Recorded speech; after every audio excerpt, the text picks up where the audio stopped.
الكريم لكل وطن حكاية، وأعظم الحكايات هي التي يسطرها أبطالنا بالدماء ويرويها شعبنا بالوفاء. واليوم نلتقي لنكتب معا فصلا جديدا من فصول حكاية جيش وشعب، ولأن هذه الحكاية الاستثنائية تحتاج إلى حنجرة صادقة وقلم ينبض بحب الوطن. يسعدنا أن نرحب بقامة إبداعية جمعت بين ريشة الفنان وعمق الشاعر ورسالة الإعلامي.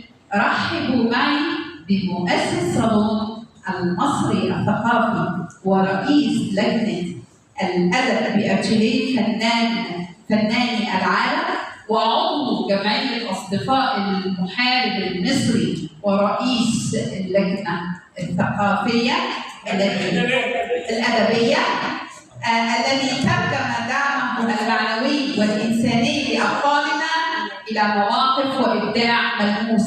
الشاعر الفنان محمد المصري هو اليوم من صاغ للمكتبة العربية روائع كضي القمر ورسائل عاشقة ليتوج مسيرته بملحمة وطنية تلخص لقاءنا اليوم وتحمل اسم حكاية شعب. مع الشاعر الفنان محمد المصري.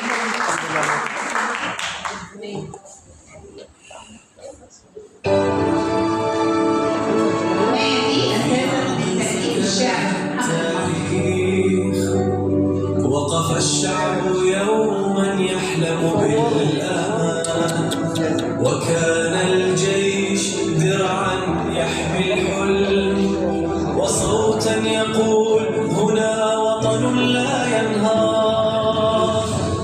حكاية جيش وشعب. حكاية جيش وشعب في أرض سكنها التاريخ.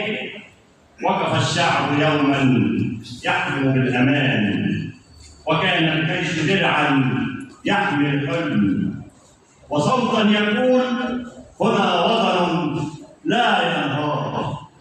حكاية جيش وشعب ليست كلمات تقال، بل عهد بين القلوب أن تبقى الراية عالية مهما طال الطريق.